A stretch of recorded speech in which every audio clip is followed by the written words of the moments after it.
So hi guys, நம்ம என்ன பார்க்க போகிறோம் அப்படின்னா, இதில் வந்து எல்லாமே கொடுத்துட்டாங்க. கொஸ்டின் ஒரு தடவை ரீட் பண்ணி பாருங்கள். The alternating current expression is given I is equal to 14.14 sin 100πt. So இதில் வந்து maximum value, RMS value, average value, form factor எல்லாமே ரெடியூஸ் பண்ணியிருக்காங்க. ஸோ நம்மளுக்கு வந்து வெறும் ரெசிஸ்டன்ஸும் ஐ ஆஃப் டி தான் கொடுத்துருக்காங்க. ஐ ஆஃப் டிலேருந்து ஐஎம் ஈஸியாக கண்டுபிடிச்சலாம். மேக்ஸிமம் வேல்யூன்றது ஐஎம் 14.14 ஈஸியாக கண்டுபிடிச்சா. ஆர்எம்எஸ் அப்படின்றது வந்து ரூட் மீன் ஸ்கொயர். அப்போ ஐஎம் பை ரூட் 2 தான் ஃபார்முலா. 14.14 பை ரூட் 2 போட்டிங்கன்னா 10 வரும். அடுத்து வந்து ஆவரேஜ் வேல்யூ ஆஃப் கரண்ட் கண்டுபிடிக்க சொல்லியிருக்காங்க. 0.637 ஐஎம்ன்றது ஒரு ஃபார்முலா. ஸோ அதை வந்து என்ன பண்ணணும் அப்படின்னா, இதை வந்து மல்டிப்ளை பண்ணணும். மல்டிப்ளை பண்ணால் 9A கிடச்சிடும். ஆம்பையர் கரண்ட் ஐன்றால ஆம்பையர் கரண்ட் போட்டிருக்கோம்.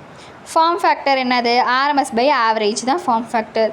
இப்போ ஆர்எம்எஸ் என்னது நம்மளுக்கு கிடச்சிருக்கு? ஐஆர்எம்எஸ் 10 பை 9 ரெண்டையும் டிவைட் பண்ணால் ஃபார்ம் ஃபேக்டர் கிடச்சிருச்சு. பீக் ஃபேக்டரோட ஃபார்முலா வந்து maximum by average.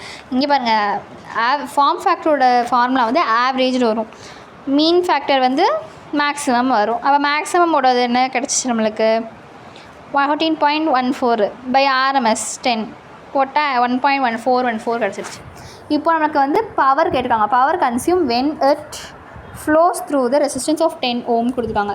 VRMS IRMS அப்படின்றது தான் ஃபார்முலா.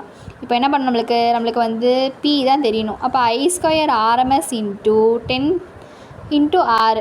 இப்போது இதில் வந்து 10, இதுவும் 10.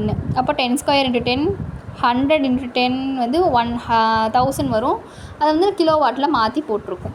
ஸோ இதை பார்த்து வச்சுக்கோங்க. AC through the pure inductance. So AC through pure இண்டக்டன்ஸுக்கு வந்து இந்த ஃபார்முலா இது XL is equal to 2πfl. So இது ஃபார்முலா. அதே மாதிரி XC is equal to 1/2πfc அப்படி வச்சுக்கோங்க. ஐன்றது nothing but it's inductance. Sorry, L is equal to inductance and சின்றது வந்து கெப்பாசிட்டன்ஸ். அது மட்டும் ஞாபகம் வச்சுக்கோங்க. Will see in next video. Bye.